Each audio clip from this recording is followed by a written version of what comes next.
Hola, buenas tardes a todos. Mi nombre es Carolina González y les doy la bienvenida a nuestro cuarto webinar ya de este ciclo de webinar donde hemos estado hablando de discapacidad visual.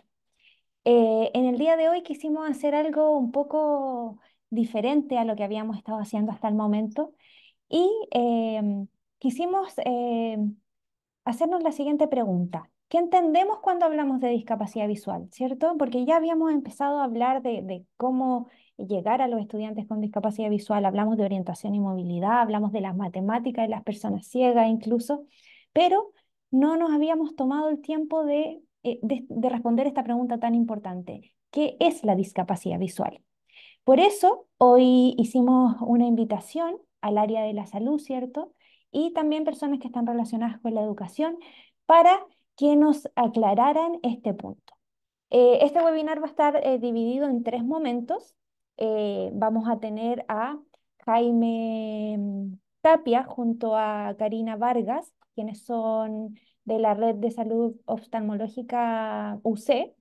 Posteriormente vamos a tener a em, Victoria Muñoz, que es de Fundación Luz. Y finalmente vamos a contar con la presencia de Alejandra Vidal y su compañera de JUNAEV, que ahí nos van a hablar también de ayudas técnicas. Vamos a dar inicio y vamos a ir respondiendo esta pregunta de qué es la discapacidad visual y vamos a iniciar em, con con la presentación de Jaime Tapia y su compañera Karina, ambos de la unidad de baja visión de la Clínica Oftalmológica UC. Muchas gracias, Jaime, por estar aquí. Ah, y antes de darle la palabra a Jaime, también les presento a Sebastián Peña, quien nos va a estar acompañando durante todo el webinar haciendo la interpretación en lengua de señas. Muchas gracias a todos los que están aquí y te doy la palabra, Jaime, para que puedas iniciar tu presentación. Hola Carolina, gracias por la invitación. Gracias porque poderles contar nuestra experiencia con el equipo de Baja Visión es importante para nosotros, es importante para Karina y importante para mí. Em, Partir diciendo que soy oftalmólogo, que Cari es tecnólogo médico, que ella es la que maneja la unidad de Baja Visión de la Católica y yo la acompaño en esta aventura y que nuestro servicio de Baja Visión nació como una idea que se fue gestando y que ya está funcionando bastante bien. Eh, bueno, y siempre partir con las palabras y los conceptos, como, ¿qué es discapacidad? Discapacidad es cuando uno se enfrenta a un problema en el entorno y tiene una dificultad que le impide superar esa barrera. Y ojo, mi dificultad frente a una barrera que la sociedad o el entorno me pone, no es solamente un problema de uno mismo, es un problema también de inclusión. Y es relevante decir esto porque si uno pone un ejemplo de billetes del mismo tamaño, de colores parecidos y que no tienen textura, uno podría decir, bueno, una persona con baja visión o ceguera jamás podrá contar dinero o mover dinero. Pero ¿qué pasa cuando el Banco Central se pone las pilas y hace los billetes de distinto tamaño, les pone textura en la esquina inferior izquierda y lo hace con colores que sean realmente distintos? Bueno, se acabó la barrera, empezó la inclusión y desaparece, por lo tanto, la discapacidad para manejar dinero en las personas con baja visión. Súper relevante.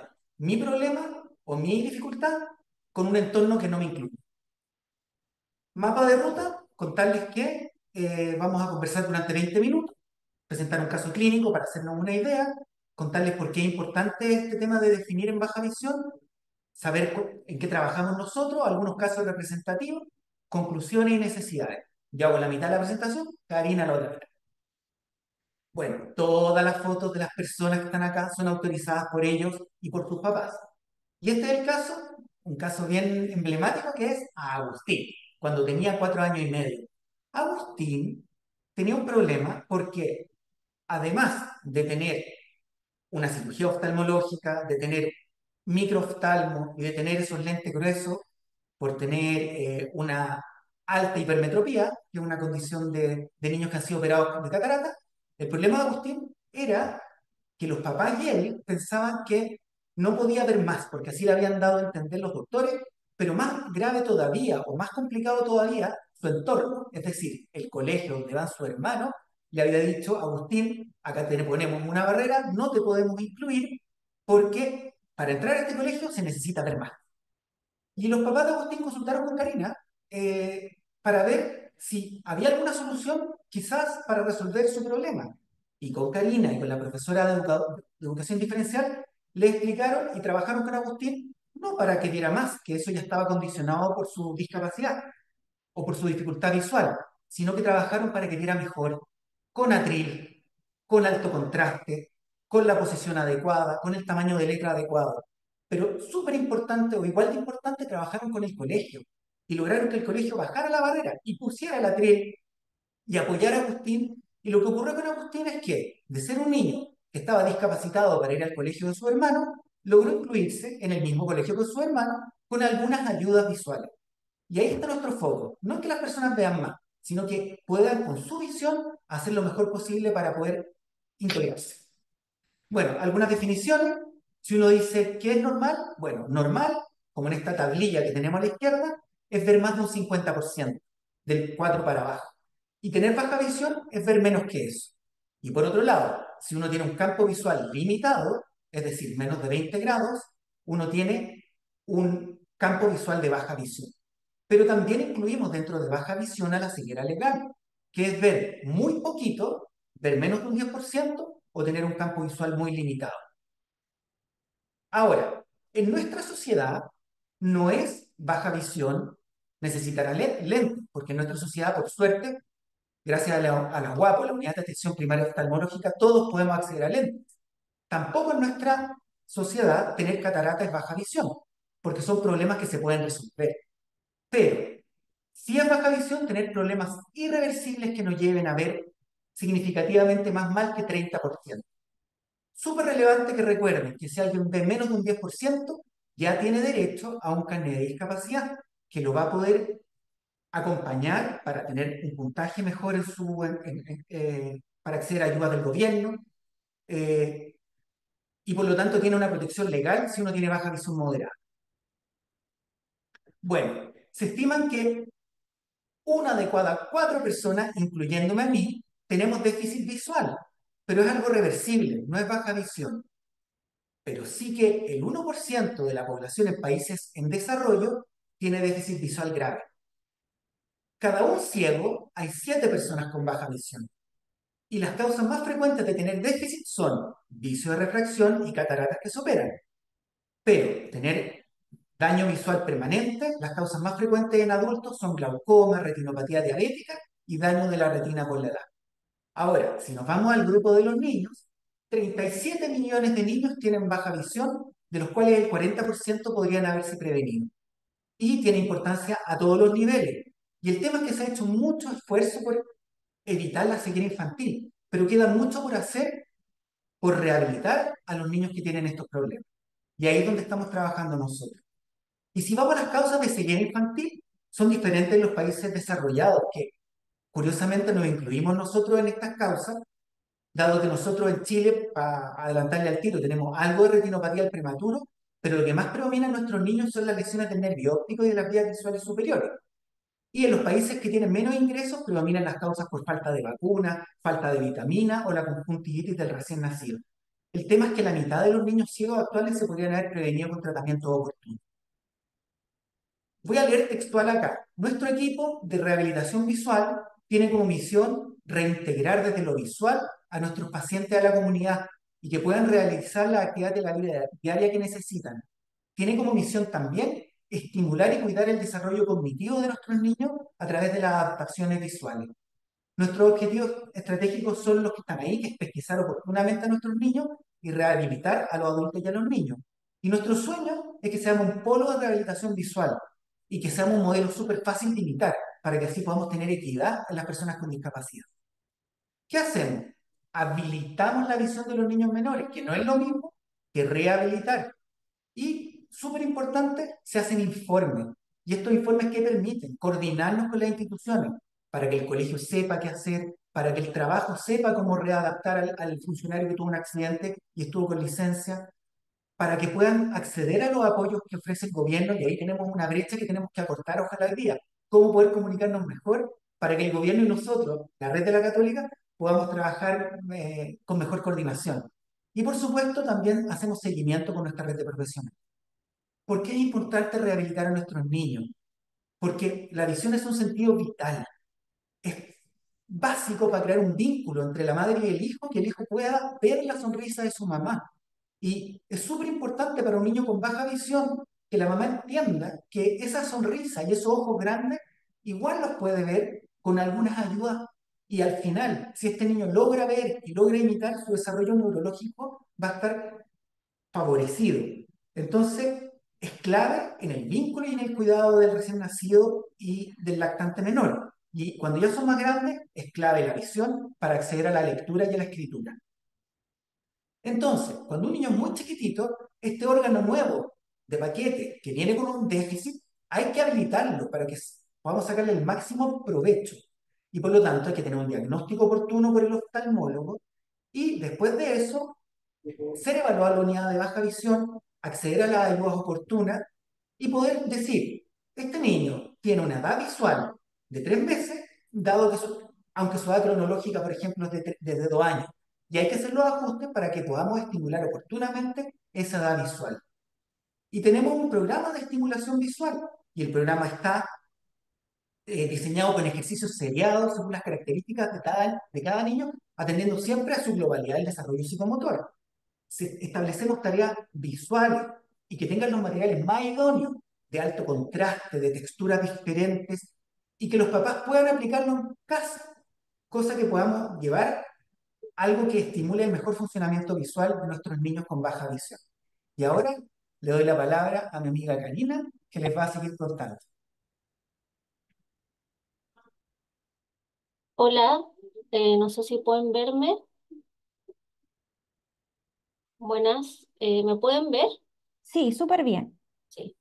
Bueno, muchas gracias, doctor Tapia, y amigo Jaime también. Muchas gracias por la invitación al ministerio y es súper importante para nosotros poder ser escuchados por el Ministerio de Educación, ojalá también por el Ministerio de Salud.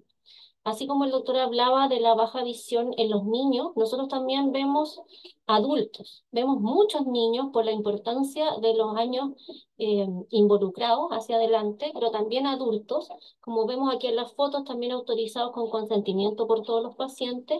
Vemos personas que van a la universidad, personas mayores que ya están jubiladas en las distintas etapas de su vida para incluirlos en su vida cotidiana. Se puede ver que están usando, por ejemplo, en el ejemplo del medio, los prismas que vamos a hablar posteriormente, que es algo que es un poco más innovador, y los telescopios que han sido usados por mucho tiempo para poder visualizar de lejos, y filtro en la foto de la izquierda para el deslumbramiento. Siguiente. Acá está el caso de cuando un paciente, por ejemplo, ha tenido una ACV y pierde la mitad de la visión de un ojo, como aparece acá, en el ojo izquierdo, perdió toda la mitad externa de su visión. Adaptamos prismas, que son esas pequeñas laminitas que aparecen en la foto del centro, y con eso permitimos una expansión del campo visual izquierdo aproximadamente de un 30%. Siguiente. No solamente es instalar un prisma, sino que se capacita y se sale a terreno con los prismas. Ahí vemos a la profesora diferencial Teresa Aguirre, que está haciendo la habilitación en terreno, donde se enseñan distintas formas de utilizar el prisma, la forma correcta de usarla y formas de estimular su campo visual que ha estado perdido por tanto tiempo. Siguiente. Aquí se ve en Cristian de 32 años, que es la foto anterior, que justamente él tuvo un COVID y perdió la visión del lado derecho. Instalamos un prisma y vemos en el dibujo cómo aumenta el campo visual en la línea roja, eh, aproximadamente en 30 grados, lo que le permite volver a entrar a su trabajo, siempre apoyados con una psicóloga especialista en baja visión. Siguiente. Acá algunos de los optotipos y cartillas especiales que usamos en baja visión, rápidamente para que tengan una idea, se usan optotipos más grandes que los que usa el oftalmólogo y el tecnólogo en su consulta habitual, llegan a tamaño mucho más grande, tanto para lejos, como aparece con el número 7, como de cerca, que son las dos otras cartillas que están a la derecha. Siguiente. También se evalúa la sensibilidad al contraste, es decir, cuál es la capacidad que yo tengo de ver dentro de una escala de grises, que es la imagen que tiene números a la izquierda, y la rejilla de Amster, que es para ver tanto el campo visual como si existen deformidades o puntos ciegos dentro de la visión del paciente. Siguiente. Ahora, no todo en baja visión es lente, no todo es lupa, no todo es telescopio. Existen también las ayudas no ópticas que son súper importantes para, en conjunto con las ayudas ópticas, mejorar y optimizar al máximo la visión del paciente. Siguiente. Acá vemos los filtros que son para evitar el deslumbramiento y están específicamente indicados según la patología del paciente. Son muy importantes en patologías como la retinitis pigmentosa, que tiene mucho deslumbramiento, igual que en problemas de origen cerebral, en glaucoma y en distintos tipos de discromatopsia y alteraciones retinales. Los telescopios monoculares que aparecen en la derecha, que son recetados específicamente según la evaluación inicial del paciente, según eso se determina el poder que tiene que tener para que el niño logre un buen enfoque y pueda lograr la visualización del pizarrón. Posteriormente se realiza un entrenamiento con estas ayudas para que puedan utilizarse de manera óptima. Acá están las lupas de mano y de apoyo y las lupas digitales que se pueden conectar incluso a monitores. Siguiente. Y las ayudas no ópticas como los atriles, el alto contraste y el uso de macrotipos. Siguiente. Aparecen acá algunos de los instrumentos que utilizamos para estimulación visual, que en general son juguetes de alto contraste, blanco-negro, negro-amarillo, colores fluorescentes y colores sólidos para que el niño no se confunda con tanto estímulo, se van presentando de a uno. Siguiente.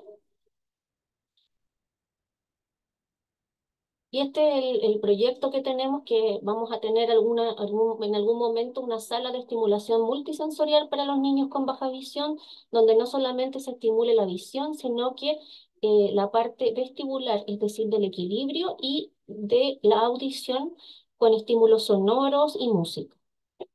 Siguiente. ¿Cuáles son los resultados globales que hemos tenido en estos 5 años que comenzamos en el año 2019? En promedio, las personas que han consultado la unidad han llegado con una visión inicial de lejos del 30% y se han ido con una agudeza visual de lejos con los instrumentos ópticos y no ópticos de un 60%. Por lo tanto, han duplicado su visión de lejos. Y de cerca han llegado con una visión de 3M, que es la flecha que está indicado arriba, que es una letra bastante grande de macrotipo, y se han ido todos en promedio con una agudeza visual del tamaño de la letra del tamaño del diario. Siguiente. Acá algunos resultados globales y casos clínicos. La Belencita, una niña que vaxita en la escuela hospitalaria de la Reduce Cristo y que tiene una baja visión profunda, solamente tiene visión por un solo ojo y de un 6%. Con los instrumentos ópticos mejoramos su visión más o menos a un 15-20% y de cerca mejoramos su visión desde la letra grande, que es la 2M, hasta la letra del tamaño del diario, utilizando un atril y los instrumentos no ópticos adecuados. Siguiente. En adultos mayores es el clásico manejo de un paciente con baja visión y aquí nos vemos a don Francisco que no quería cerrar de alta porque estaba muy entretenido aprendiendo todas las técnicas de cómo mejorar su visión de lejos y de cerca y ahí en su bolsito vemos ordenado todos sus instrumentos que los carga a todos lados. Él llegó con una agudeza visual de 5M y quintuplicó aproximadamente su capacidad de visión de cerca en 5 sesiones y mejoró en la visión de lejos de un 20% que veía a un casi 70%, con el uso de una lupa digital, de telescopios y de filtros especiales. Siguiente. La Anita, una niña de 12 años con nistagmus y miopía, igualmente llegó con una agudeza visual de muy bajita, más o menos de un 10% de lejos, y se fue con una agudeza visual en su ojito único del 40%. Y de cerca, solamente con las ayudas no ópticas, mejoró a poder leer la letra del diario. Siguiente. Conclusiones, vamos a compartirlas con el doctor Tapia. Entonces, Adelante. como para reforzar ideas, las unidades de baja visión, o sea, ojalá que hayan más. Somos un recurso imprescindible para el buen funcionamiento de un equipo de oftalmología. Necesitamos trabajar en coordinación, porque aquí no hay solo la tecnóloga médica con la educadora, es el oftalmólogo el que le deriva. ¿Y quién le deriva al oftalmólogo? El neurólogo, el pediatra y también los profesores del aula vía informe. Incluso habría que pensar en eventuales visitas a la sala de clase. Necesitamos que haya una atención coordinada entre tecnología médica, educador diferencial, oftalmólogo, terapeuta ocupacional, psicólogo. O sea, somos una red. ¿Y cuál es el plan? Queremos beneficiar a mejorar la calidad de vida de nuestros pacientes. Pero lo más importante es que ellos, al egresar de este programa, pueden incluirse y tener una mejor calidad. Y finalmente, Gary les va a decir el mensaje que es súper importante para nosotros. Como propuestas concretas, y aquí sí que poniendo un montón de atención, porque de verdad que es lo que más nos interesa de esta presentación, que es lo que hemos visto durante los años que hemos atendido a niños y adultos con baja visión. Por ejemplo, hemos visto que hay que reevaluar el uso de los libros con macrotipo en el aula, ya que lo que hemos visto en la práctica es que los libros con macrotipo que entrega el ministerio no son los mismos que usan el resto de los compañeros en la sala de clases, por lo tanto los niños no tienen la misma guía. Además, en general, vienen a llegar, son solicitados como en marzo y llegan aproximadamente en octubre. Y aparte de eso, y lo más importante, la mayoría de los niños solamente usando un atril y acercándose a a la lectura ya pueden mejorar su visión, no necesitando un libro con macrotipo. En general, lo que hacen las profesoras, como instintivamente, es aumentar el tamaño de la letra, pero muchos de ellos no necesitan una letra gigante en que solo caben 2 estrofas en una hoja. Necesitan solamente un atril y un lente para poder acercarse. Y los libros con macrotipo quedan en desuso y lo hemos visto y lo hemos comprobado con nuestros propios pacientes. Sí preferimos, como dice la alternativa número 2, que estos recursos sean usados para realizar visitas a los colegios, para supervisar el adecuado uso de las ayudas ópticas y todos aquellos detalles que hacen que los niños no usen las ayudas en la sala. Que el atril se cae, que el elástico se salió, que no sé dónde dejar los lápices, que no sé bien la distancia adecuada. Son detalles muy chiquitos que están en el día a día y que solamente los va a comprender el niño con la profesora que está en el aula. Nosotros pensamos que esos recursos de los libros con macrotipo deberían ir hacia la vigilancia en el aula y que haya una correcta inclusión del niño, tanto como con los compañeros como con los profesores. Otro de nuestros objetivos centrales sería que todos los niños, independiente que si tengan FONASA o tengan ISAPRE, tengan derecho a las ayudas ópticas y no ópticas hasta los 18 años, para acompañarlo en toda su etapa escolar.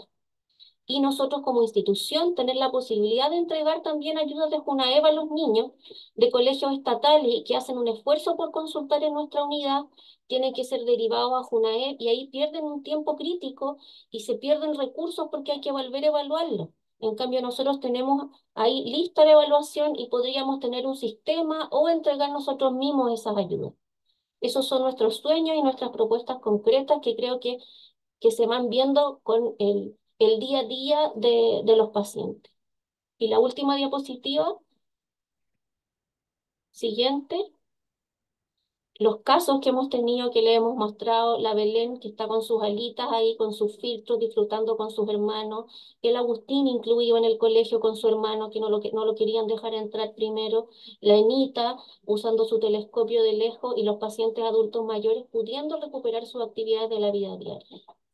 Eh, Queremos en el fondo que no se diga más que no se puede hacer nada por los niños con baja visión. Sí se puede si utilizamos las herramientas adecuadas y podemos capacitar tanto a profesores como al personal médico para la correcta inclusión de los niños. Porque como decíamos, son muchos los años de vida involucrados. Muchas gracias. Gracias, gracias, Karina, gracias, Carolina. Una muy linda oportunidad poderles presentar. Muchas gracias a ustedes y ahí nos dejaron mensajes súper importantes, ¿cierto? Y también vamos ahí a ver cómo se puede hacer, ir creciendo redes. Esta instancia también nos permite poder ir conociéndonos y vinculándonos y de esta manera poder trabajar de manera colaborativa para que todos los niños, tanto ciegos con baja visión, puedan acceder o a ayudas técnicas o también a los profesionales que se requieren para potenciar al máximo la visión funcional que se pueda tener. Por eso tenemos una segunda invitada que es de Fundación Luz, que ella es la coordinadora del programa de salud visual. Su nombre es Victoria Muñoz. Fundación Luz es una escuela y también, bueno, fundación que lleva, este año cumple 100 años el próximo mes, trabajando para las personas con discapacidad visual y tienen un programa de, donde emiten ciertos informes pedagógicos a las escuelas para hablar de lo que es la visión funcional. Entonces, para eso le voy a dar la palabra a ella para que nos explique mucho mejor cómo ha sido su experiencia en este ámbito y también todas las ayudas que podría brindar la fundación y ahí hacer redes por todas partes. Bienvenida, Victoria. Hola Carolina, gracias. Voy a compartir pantalla.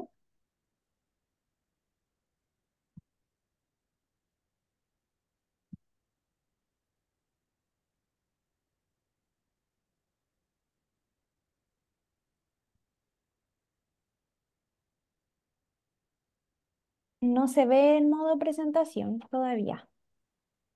Ahí va, sí. Ahora sí, perfecto.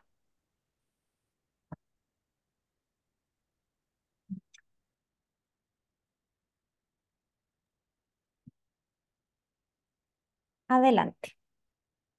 Bueno, me presento nuevamente. Mi nombre es Victoria Muñoz. Yo soy tecnóloga médica con mención en oftalmología y optometría, coordinadora del programa de salud visual de Fundación Luz. Y el día de hoy les voy a hablar sobre la evaluación visual funcional que se realiza a estudiantes con discapacidad visual y su aplicación pedagógica. Bueno, primero que todo, agradecer la invitación a participar en este webinar. Como comentaba Carolina, yo soy parte de Fundación Luz, fundación que este año cumple 100 años visibilizando la discapacidad con el propósito de entregar las herramientas para el desarrollo de la autonomía de las personas con discapacidad visual a lo largo de su ciclo de vida. Y este tipo de webinar permite, podemos ver el trabajo de diversas instituciones públicas y privadas, como Mineduc, UNAEF, el equipo de salud UC, para lograr este objetivo que es de la inclusión educativa, en este caso de estudiantes con discapacidad visual. Y bueno, el día de hoy me tocó hablarles un poco sobre la evaluación visual funcional que realizamos en Fundación Luz. Primero comentarles que esta evaluación se enmarca dentro de un programa de habilitación y rehabilitación visual que tiene Fundación, en el cual contamos con un programa de pesquisa visual en donde cuando hay un estudiante que presenta una disminución de agudeza visual y el colegio de alguna forma lo pesquisa, se puede poner en contacto con Fundación para eh, realizar una evaluación visual y determinar si es que esta pérdida de agudeza visual se debe o no a un vicio de refracción. Y si es así, se le realiza la receta, se le da la receta de lentes eh, con el cual puede mejorar la agudeza visual. En cambio, cuando aún realizándose la evaluación eh, no mejora la agudeza visual con el uso de lentes, en este caso se deriva el estudiante al médico oftalmólogo, quien en este caso es como el encargado de realizar el diagnóstico de cuál es la patología que está provocando el déficit visual. Y bueno, esta información para nosotros como equipo de rehabilitación, así como también para las familias y el equipo docente con el cual el estudiante se desarrolla, es súper importante conocer idealmente cuál es el cuadro clínico del estudiante con discapacidad visual y también conocer cómo este cuadro afecta a la funcionalidad del estudiante. También es importante saber si es que tiene o no alternativas de tratamiento y si es que tiene pronóstico, buen pronóstico o si la patología es progresiva o no, ¿ya? Porque conocer la progresión de la patología nos permite planificar de una forma más efectiva el proceso de rehabilitación visual, así como también otros aspectos pedagógicos, por ejemplo, determinar si el estudiante requiere o no el apresto a la lectoescritura en tinta o en braille o requiere tiflotecnología. Luego de esta evaluación visual, el tecnólogo realiza el cálculo y la prescripción de la ayuda técnica para luego pasar con el terapeuta visual, que puede ser un profesor diferencial o un terapeuta ocupacional, y realiza la estimulación visual en el caso de infantes o entrenamiento de ayudas técnicas ópticas y no ópticas. Entonces, cuando llega el estudiante a realizar esta evaluación visual, que como decía anteriormente, puede ser que la familia esté dentro de la fundación y el estudiante participe en la fundación o que desde el colegio se levante la necesidad hacia la fundación de poder realizar esta evaluación porque no saben cuánto o cómo ve el niño. El tecnólogo médico realiza esta evaluación intentando de alguna forma responder preguntas como cuánto es lo que ve el estudiante, cómo ve, cómo interpreta la información visual y cómo usa el remanente visual. Y esto nosotros lo realizamos a través de diferentes exámenes, de test y pautas de comportamiento visual que se aplican dependiendo de la edad del estudiante, porque la función visual eh, de una persona no se describe solamente desde el aspecto de cuánto ve, o sea, la agudeza visual. También se puede describir desde otros aspectos como cómo es el campo visual, cómo es su sensibilidad al contraste, si tiene o no alteración en la visión a color, cómo es su visión en profundidad, cómo son sus habilidades perceptivo-visuales. Y esto es lo que intentamos responder en la evaluación visual.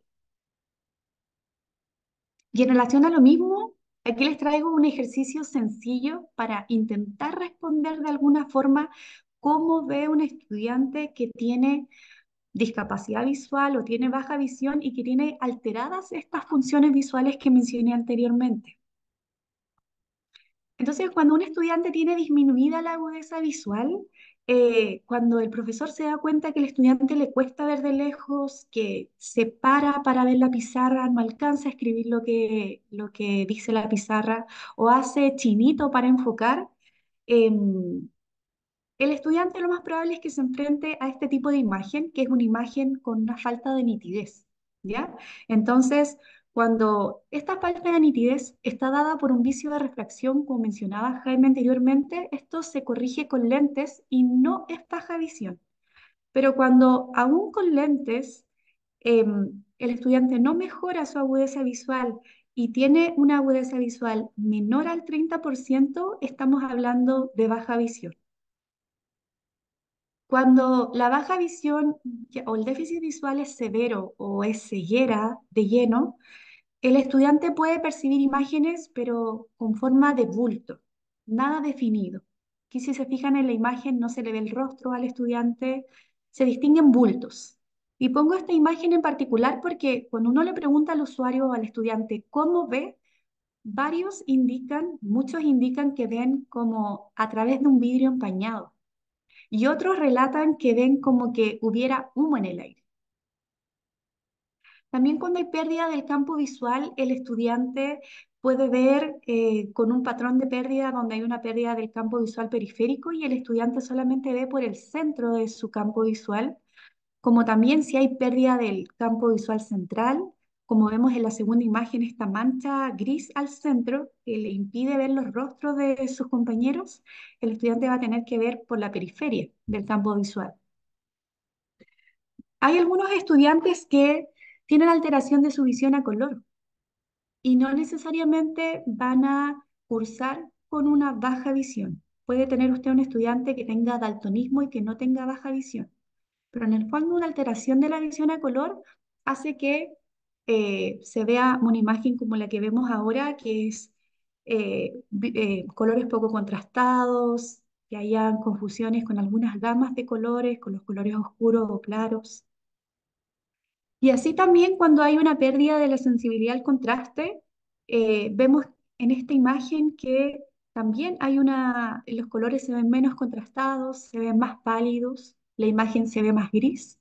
Y esto, como decía, puede o no cursar con una baja visión. O sea, usted puede tener un estudiante que tenga buena agudeza visual, pero aún así tenga alterado su visión a colores, su sensibilidad al contraste y también requiera ciertas adecuaciones. También en el caso de estudiantes que tienen deslumbramiento. El deslumbramiento es muy común en la baja visión, pero es una característica que no necesariamente cursa con la baja visión. Usted puede tener un estudiante que tenga deslumbramiento y que cuando salga de la sala de clases al patio quede encandilado y vea como vemos aquí en esta imagen y que va a requerir adecuaciones como uso de ayudas no ópticas como filtros, viseras, etcétera.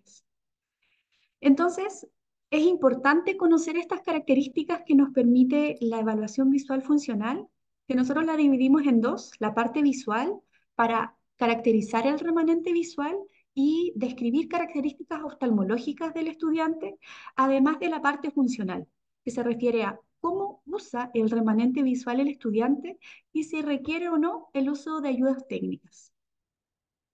Entonces, entrando de lleno a los exámenes que se realizan, medimos la agudeza visual, la medimos tanto de lejos como de cerca, y para esto utilizamos estas cartillas que se llaman cartillas de progresión logarítmica, que la cartilla que vamos a utilizar depende principalmente de la cooperación del estudiante y si el estudiante conoce la simbología que le vamos a preguntar. Entonces, en general, usamos símbolos o la letra E direccional para estudiantes preescolares de 4 y 5 años. Utilizamos números para estudiantes de primero y segundo básico o utilizamos letras para estudiantes más grandes. Conocer el déficit visual, conocer la agudeza visual nos permite categorizar el déficit visual, que este puede ser leve, moderado, severo, o si la agudeza visual es menor al 5%, puede estar en la categoría de ceguera. También permite dar a conocer al profesor si es que el usuario requiere o no requiere lentes ópticos y si estos lentes efectivamente mejoran o no el remanente visual. Porque en algunos casos hay estudiantes que usan lentes, pero son solamente lentes protectores para el globo ocular. También permite tener una idea de la distancia de trabajo lejano. Y esto se refiere particularmente en el caso de a qué distancia idealmente sentar al estudiante del pizarrón, ¿ya? Que en general esas distancias son de 1, 2 o máximo 3 metros. También permite conocer cuál es el tamaño del carácter mínimo visible, o sea, qué es lo más pequeño que puede ver el estudiante a cierta distancia, que es a la que nosotros le aplicamos la evaluación. Y si es que el estudiante, para lograr esta agudeza visual lejana, adopta alguna posición anómala de cabeza o de cuello que le permite mirar mejor o utilizar de mejor forma el remanente visual, ya sea giro de cabeza hacia la derecha, hacia la izquierda, elevación o depresión de mentón, etc. Y bueno, esto es la parte práctica, en el fondo, ¿qué es lo que quiero yo? Quiero que el docente tengan más o menos una idea de qué tipo de letra usar, qué tamaño de letra usar. Se recomienda el uso de pizarras blancas con plumones gruesos que existen en el mercado, con pizarras cuadriculadas que permiten que cada carácter vaya en un cuadrito y privilegiar el uso de la letra imprenta versus la letra manuscrita. También realizamos la evaluación de la agudeza visual cercana. Existen diferentes tipos de cartillas. Nosotros usamos estas de progresión logarítmica de cerca, eh, que vienen determinadas para usarse a distancias de 40 centímetros. Pero los estudiantes que tienen baja visión no trabajan a distancias de 40 centímetros, trabajan a 20, hasta 10 centímetros. Por lo tanto, nosotros adecuamos la evaluación para distancias más cercanas. Y conocer cuánto es lo que ve el estudiante de cerca, primero que todo, permite definir si es que el método, el remanente visual es suficiente o no para utilizar como método lectoescritor la tinta, o si el remanente visual es muy bajo, tendría el estudiante que ir a braille o usar tiflotecnología. También permite conocer cuál es el tamaño de macrotipo que le voy a presentar al estudiante, porque como mencionaba Karina anteriormente, en general se usa Arial 24, pero hay estudiantes que pueden leer letras más pequeñas. Entonces siempre hay que privilegiar la letra más pequeña que me genere una velocidad de lectura fluida, así como también conocer la distancia de lectoescritura cercana, cuál es el tamaño de letra que realiza el estudiante y que sea un tamaño de letra con el cual él pueda leer luego lo que escribió, porque algunos estudiantes escriben, pero al escribir muy pequeñito después no pueden leer lo que escribieron. Entonces, la aplicación en el aula de la agudeza visual cercana es determinar el método lectoescritor primario y o secundario, determinar el tamaño de macrotipo, cuál es la distancia de trabajo de cerca del estudiante y si tiene o no potencialidad para incorporar el uso de ayudas ópticas y no ópticas. También está el examen de campo visual, que como mencioné delante, hay patrones de pérdida de campo visual. Entonces me interesa que el docente conozca cómo es el campo visual del estudiante, cómo es el patrón de pérdida y qué alternativas utiliza el estudiante para mirar por esta zona de mejor visión. Entonces los estudiantes que tienen pérdida de visión central tienden a mirar por la periferia y no es raro encontrar estudiantes que utilicen posiciones muy anómalas de cabeza porque ven por los lados. En cambio, otros estudiantes que tienen visión tubular, como vemos en esta imagen negrita de abajo, ellos tienen que mirar por el centro porque tienen pérdida completa del campo visual periférico. Y hay otros, como mencionaba mi colega anteriormente, que tienen pérdida sectorial del campo visual, que ven solamente por su lado derecho, por su lado izquierdo del campo. ¿Ya? Nosotros en la fundación contamos con un equipo que permite medir el campo visual, que es el campo visual computado, que nos da una idea de cómo es el campo en diferentes extensiones. Cómo es el campo los 10 grados centrales, los 20, hasta los 100 grados. Pero si es que algún colega quisiera realizar esta evaluación de campo visual y no cuenta con estos equipos, perfectamente se pueden realizar otro tipo de test como el campo visual por confrontación, que permite tener una idea a grosso modo de cómo es el campo periférico o si hay pérdida sectorial. O también se puede utilizar la rejilla de Amsler para pérdida de campo visual central.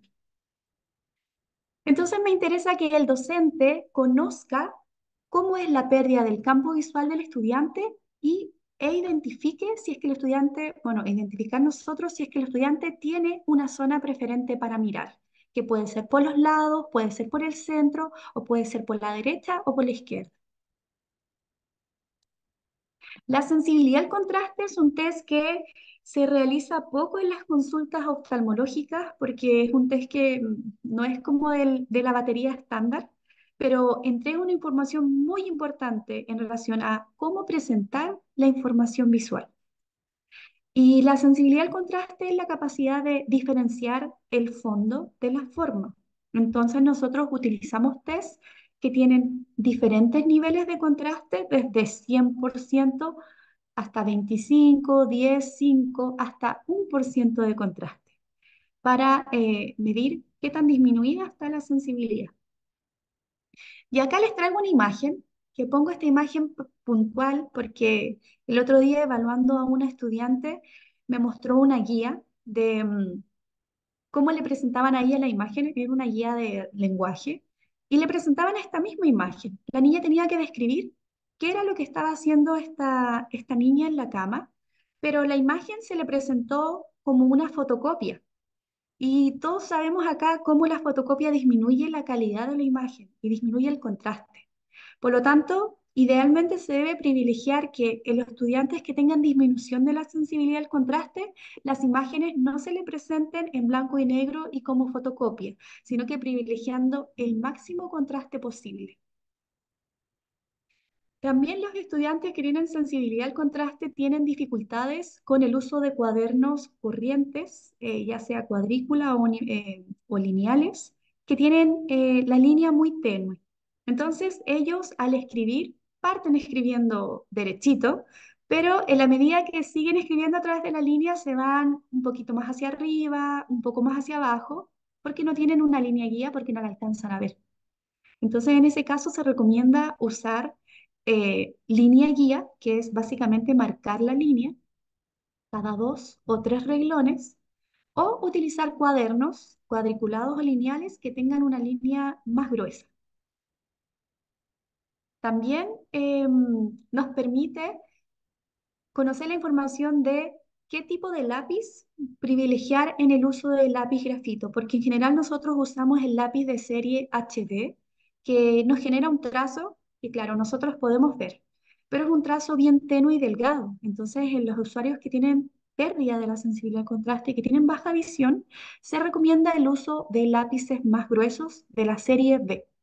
Entonces vemos en esta imagen cómo cambia el trazo de usar un lápiz de la serie H a la serie B, cómo aumenta el contraste y aumenta el grosor del trazo para que el niño pueda verlo de mejor forma. Y también este mismo criterio se puede usar en relación a los colores. Si le voy a presentar al estudiante una imagen o le voy a mostrar una presentación que tenga colores, ideal utilizar colores que tengan alto contraste. Si el fondo es oscuro, usar una letra clara, y si el fondo es claro, usar una letra oscura. Todo esto mejora la visión a contraste del estudiante. Entonces, la aplicación práctica en el fondo es mejorar todas las condiciones de contraste de los elementos presentados, remarcar línea en el cuaderno, usar lápiz grafito serie B y usar presentaciones con correcta elección de color. Con respecto a la visión a color, en general nosotros utilizamos estos métodos objetivos de evaluación que son el test de Ichihara para alteraciones de la visión rojo-verde o daltonismo, como comúnmente se conoce. Y también existe este test de Farnsworth que permite diagnosticar o diferenciar alteraciones del color rojo, del color verde o del color azul.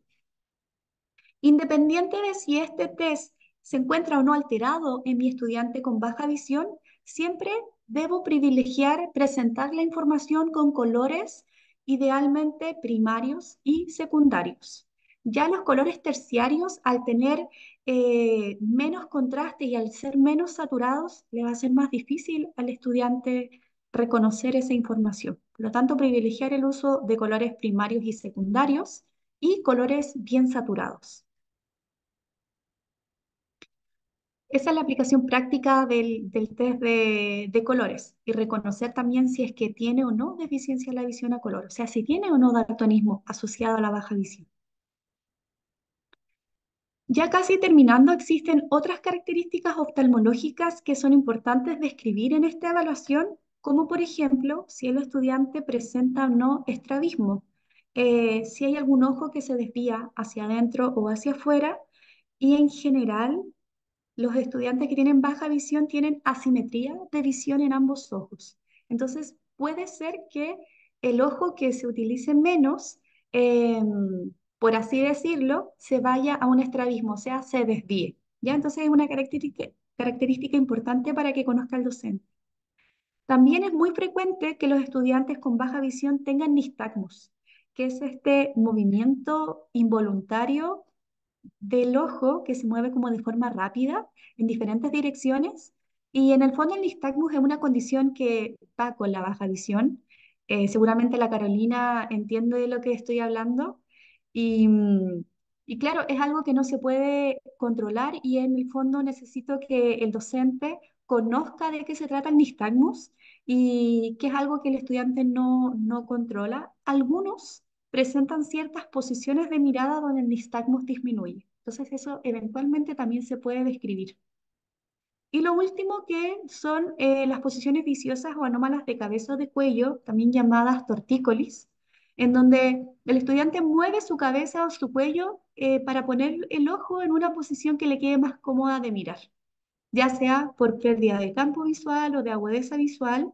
Entonces vemos a este estudiante que, claro, utiliza, parece de forma dominante el ojo derecho y básicamente se pone toda la información en el ojo derecho. También se da esta posición viciosa para escribir, entonces la idea es describirla para que el docente la conozca y en el fondo no la coarte. O sea, no le voy a pedir al estudiante que mire derecho al frente y que ponga su cabeza derecha cuando el estudiante ve mejor ladeando la cabeza.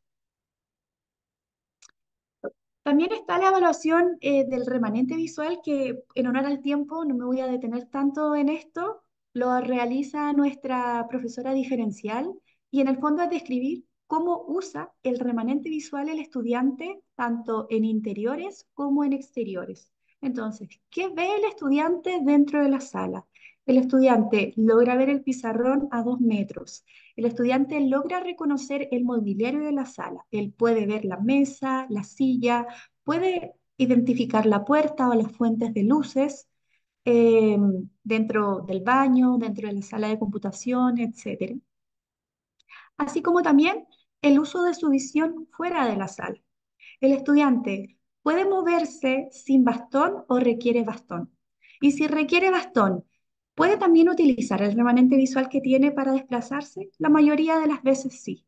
El estudiante puede reconocer escaleras, puede reconocer el patio del colegio, puede reconocer personas y hasta qué distancia. Me interesa poder describirlo para que el docente conozca esta información y no tenga la duda de, chuta, ¿me está viendo o no me está viendo? ¿Me ve o no me ve?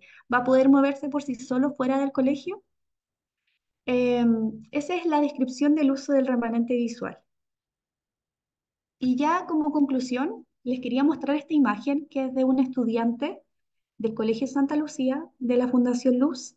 Este estudiante tiene glaucoma congénito, también tiene una opacidad de su córnea y él está en la categoría de ceguera.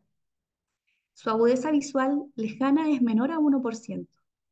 Pero claro, cuando él se acerca a las cosas, él ve mejor y puede acceder a la información visual. Y él, aún estando en la categoría de ceguera, puede, con el uso de una ayuda técnica, que en este caso es un lente lupa, puede alcanzar a leer un tamaño de macrotipo Arial 24. Por lo tanto, es importante que independiente de que el estudiante tenga o no ceguera o independiente del cuadro, o sea, me interesa eh, poder evaluar su funcionalidad el día de hoy y potenciar esa funcionalidad. Entendiendo de que el glaucoma es una patología progresiva, sí, pero si tiene remanente visual ahora, hay que aprovecharlo, ¿ya? Esa fue mi presentación y les agradezco por escucharme. Muchas gracias a ti, Victoria, por enseñarle a todas las personas que nos están escuchando y los que nos van a escuchar después, ya cuando quede esto subido en la web, respecto a lo que es la visión funcional, cómo hacen ustedes el proceso de evaluación y lo importante que es conocer a mi estudiante para no frenar, ¿cierto?, estas conductas que tú decías visuales. Yo, bueno, soy una persona con baja visión y muchas veces de repente cuando uno era niño y no se sabía de lo que era la baja visión, era como no te acerques tanto al cuaderno o no te acerques tanto a las pantallas, te hace mal, pero era la única manera que uno tenía de acceder a la información. Entonces, que los profesores hoy en día conozcan esto es muy valioso y el trabajo también que hace la fundación es excelente. Así que muchas gracias por participar.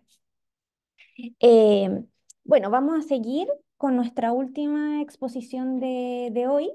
Y bueno, estuvieron hablando tanto en la primera presentación como en la segunda presentación de ayudas técnicas, ayudas ópticas y también fueron mostrando algunos monóculos, lupas y otras cosas.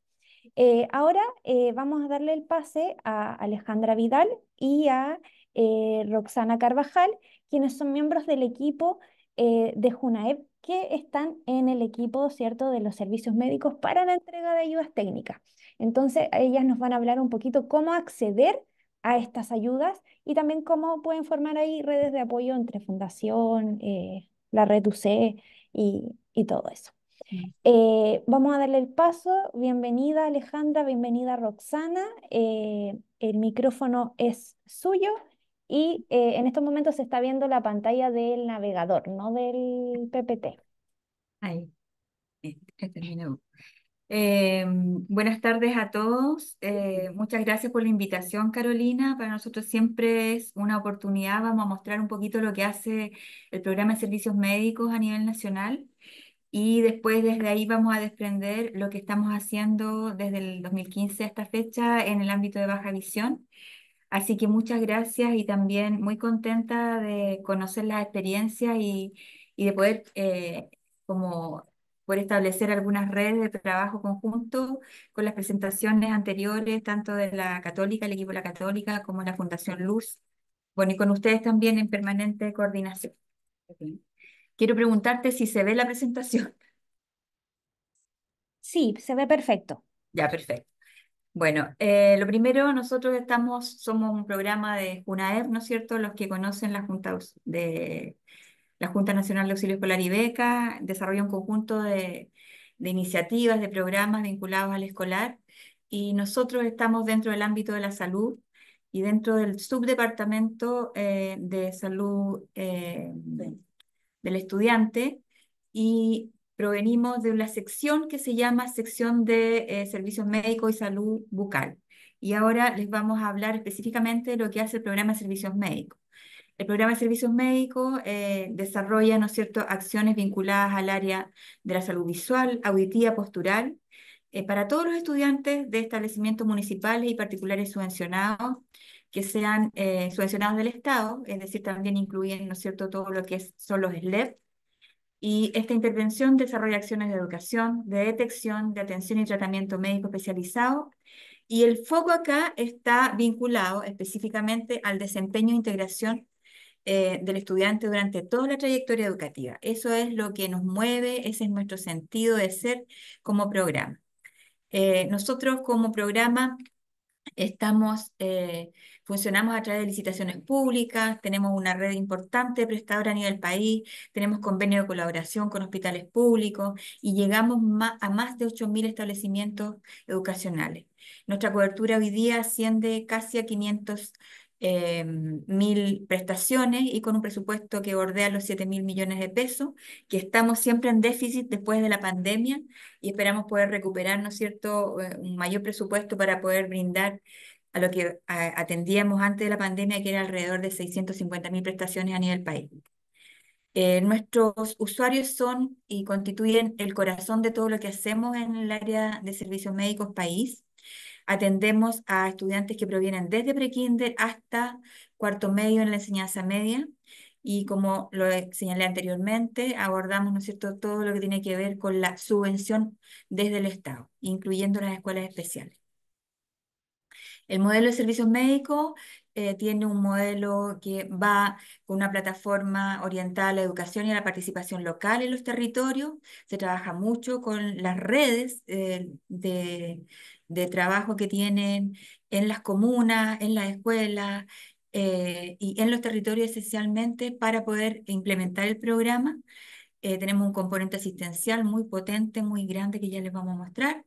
Y también hay un componente de alianzas intersectoriales y de expertos que también nos ayudan a nutrir las normativas y todas las actualizaciones que se desarrollan, digamos, en la implementación del programa.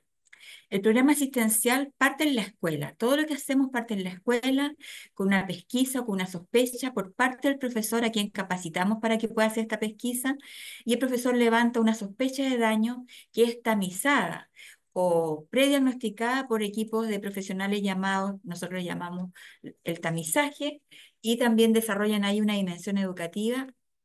Y esto se desarrolla más o menos, la pesquisa parte en marzo hasta mayo, luego el tamizaje de entre junio y agosto, y el tamizaje determina si estos niños requieren, sí o no, una atención médica especializada, y esto va a ocurrir desde marzo hasta diciembre, y la modalidad de atención que desarrolla JUNAEP es a través de escuelas, de operativos, de consulta, y en el área de atención médica hay una subárea y hay un submundo mucho más especializado en donde están los implantes auditivos, está el ámbito de la baja visión y la vigilancia en escoliosis. Y ahí están al lado, ¿no es cierto?, todo el conjunto de apoyos y tratamientos que desarrolla el programa, especialmente aquí lo señalamos en un circulito todo lo que nosotros estamos brindando para el escolar, que ya lo vamos a revisar con más especificidad más adelante. El componente de educación también es un componente de educación que trabajamos con las redes, se desarrolla a través de profesionales con distintos tipos de profesiones que desarrollan, ¿no es cierto?, una estrategia que está orientada a educar y a difundir todo lo que el escolar tiene como derecho en el ámbito visual, auditivo y postural y se desarrollan acciones hacia los padres en términos de la educación, en fortalecer la idea de lo que es el aprendizaje y la salud, a fortalecer el autocuidado, a incentivar la vida sana, la inclusión. Se les enseña a los padres a usar y cuidar los tratamientos. También manejamos un conjunto de plataformas informáticas para que nuestra información y todo lo que desarrollan nuestros especialistas quede alojado ahí y tengamos evidencia y también en este ámbito educativo y más de promoción de la salud se identifican buenas prácticas a nivel de territorio y a nivel de escuela. Nuestra focalización, el foco está orientado, ¿no es cierto?, a alumnos, ya dijimos, de escuelas que provienen del ámbito municipal, particular subvencionado, y nuestras áreas, ¿no es cierto?, de intervención tienen que ver con otorrino, todo lo que tiene que ver con pérdidas auditivas ahí, la escoliosis y la oftalmología esencialmente con vicio de refracción. También un ámbito de priorización tiene que ver las prevalencias, por eso es que elegimos, ¿no es cierto?, algunas áreas de intervención y nuestros cursos a donde vamos a buscar el daño tienen que ver con algunas áreas también y algunos cursos específicos en el ámbito oftalmológico, en otorrino y en columna. También provienen a nuestra atención niños que vienen de demanda espontánea, que no están asociados específicamente a los cursos focalizados, sino que provienen también de controles que ya están trabajando con nosotros desde kinder a cuarto medio y estudiantes que vienen derivados desde la atención primaria. Este es como una matriz general de lo que hace el programa, las etapas, que en la primera etapa y hacia abajo, ¿no es cierto?, están todas las acciones o tareas que se van desarrollando, la pesquisa, el tamizaje, la consulta médica, el tratamiento, el control y la vigilancia, y hacia el lado derecho están todos los actores que van involucrados. Nuestro centro siempre en la escuela, por lo tanto ahí los actores en la escuela están muy focalizados con los educadores de párvulo, los profesores jefes, los profesores de educación física, los tamizadores, ¿no es cierto?, que son los fonoaudiólogos, los tecnólogos médicos, con mención en oftalmología o mención en otorrino, los kinesiólogos, los médicos en el ámbito oftalmológico, tecnólogos médicos también en la mención oftalmología, traumatólogos, fisiatras, médicos expertos, un conjunto de empresas proveedoras para ayudas ópticas, centros audiológicos, farmacias, universidades. Y en el último columna, ¿no es cierto?, ustedes van a ver cómo las acciones que se van desarrollando. Y en el área visual esencialmente tenemos lentes ópticos, lentes de contacto, reparaciones de estos lentes, ayudas ópticas en baja visión, que va a explicarlo en detalle mi compañera. Esta presentación se las vamos a dejar de todas maneras para que ustedes la tengan. Agentes que trabajan con nosotros en el área de servicios médicos es muy amplio. Son coordinadores comunales que están asentados en todas las coordinaciones comunales y municipios del país, colegios, sociedades médicas, universidades públicas, profesores coordinadores de salud, profesores jefes también, profesores vinculados al área de educación física, directores de escuela, profesores de proyectos de integración, centros de padres y apoderados, centros de alumnos y la atención primaria constituyen nuestra red. ¿Dónde estamos? El año 2023 estamos en un total de 7.260 establecimientos. En el año 2019 estábamos en 8.000, casi en 8.500 establecimientos. Lo importante es que estamos en una gran cantidad de establecimientos, una de las intervenciones más masivas desde JUNAEV en el ámbito escolar. y es importante que ustedes conozcan eso y que estamos ahí para ayudar y para promover, ¿no es cierto?, la salud en el ámbito visual, auditivo, postural. Las escuelas acceden a nosotros a través de una plataforma informática, a través de un informe de necesidad de atención que se establece, ¿no es cierto?, a través de una demanda que hacen las escuelas y nos tocan la puerta, por decirlo de una forma más didáctica, e identifican niños con sospecha de daño y también niños que ya están en control con nosotros y que requieren sus controles y su vigilancia durante todo el año. Todos los niños que van a una atención médica o a un tamizaje tienen que estar, ¿no es cierto?, avalados por un consentimiento informado que lo firman sus padres y en donde se les explica el flujo que van a recibir los niños y si llegan a tener o requerir algún tipo de atención especializada, ahí también está reflejado para que los padres no se encuentren con ninguna sorpresa. Los actores fundamentales acá y esencialmente para el ámbito que estamos trabajando son los coordinadores comunales que hacen el puente con la JUNAEP para difundir todo lo que hace el programa, lo que pasa en las escuelas, las posibilidades que las escuelas tienen, cómo se tienen que coordinar con nosotros. También están los encargados de salud de cada establecimiento educativo y están ahí todos los actores que hacen el puente básicamente desde la escuela hacia la comuna y desde la comuna hacia JUNAEP. También en esa línea están los profesores, jefes o educadores de párvulo, que son los encargados de realizar la primera mirada de pesquisa de los estudiantes, es decir, la primera sospecha de daño, que ellos miran, ¿no es cierto?, su matrícula y de ahí levantan las primeras sospechas de daño que las entregan hacia la JUNAEP. Los directores de establecimientos, los coordinadores y profesores de los PIE, que también son actores claves para nosotros, sobre todo en estos ámbitos que son necesariamente requeridos un trabajo conjunto y sistemático para optimizar los apoyos que realiza el Estado en este sentido y para acompañar a los niños durante toda su trayectoria educativa si así lo requieren. Nosotros tenemos también, así como tenemos una gran red, ¿no es cierto?, de apoyo y de coordinadores y de actores claves para nuestra red, también tenemos redes de prestadores, tecnólogos médicos, fonoaudiólogos, kinesiólogos. Ya los mencioné hace un rato, no me voy a quedar en eso. También tenemos comités de expertos que nos ayudan de manera muy sustantiva para ir actualizando nuestras normativas, para ir colocando aquellos énfasis en términos de lo más actual que dice la salud en esta área en que intervenimos. Universidades, hay muchas también que trabajan con JUNAER y están vinculadas específicamente a aportar con prestaciones los servicios que desarrolla el programa, también aportar campo clínico, a desarrollar investigación, capacitación, y un conjunto de hospitales públicos que también trabajan con nosotros a través de convenios con o sin transferencia de recursos, que expanden, ¿no es cierto?, este trabajo conjunto y hacer sinergia desde el Estado para optimizar los recursos. La red intersectorial, MinSal, Mineduc, Chile Crece Contigo, DIPRES, obviamente, y SENAI también son las redes con las cuales más interactuamos. Un conjunto importante de materiales que hemos desarrollado durante estos años y que están aquí, van a estar disponibles para apoyar las atenciones en el área de servicios médicos. Y esencialmente cuando focalizamos el tema en un niño que no ve bien, ¿qué es lo que vamos a ver?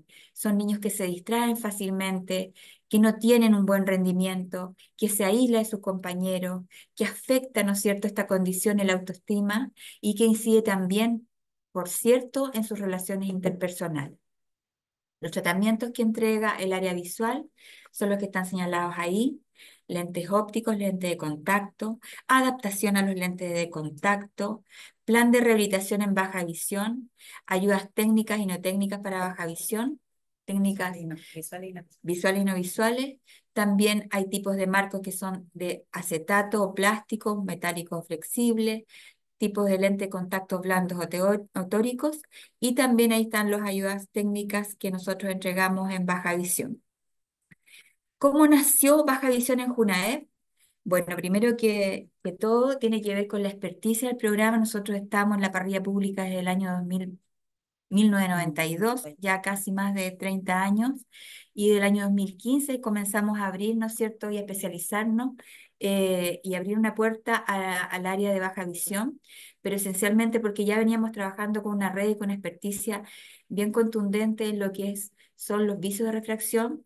Partimos por allá en esos años con un vínculo bien específico con Coalivi y con oftalmólogos de la región del Biobío. Específicamente partimos también con una alianza con la Universidad de Concepción y bueno, nos mandataba también en ese momento la política de inclusión escolar del año 2015 y así partimos armando redes y trabajando y desarrollando, digamos, el programa de lo que es la baja visión.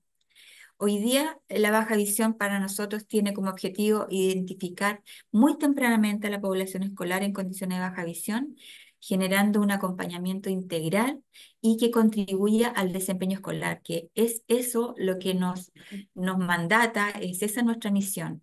Y siempre va a estar esta intervención centrada en el estudiante, que ojalá ningún niño con esta condición quede sin apoyo por parte de Junaed. Siempre se va a iniciar con una confirmación diagnóstica.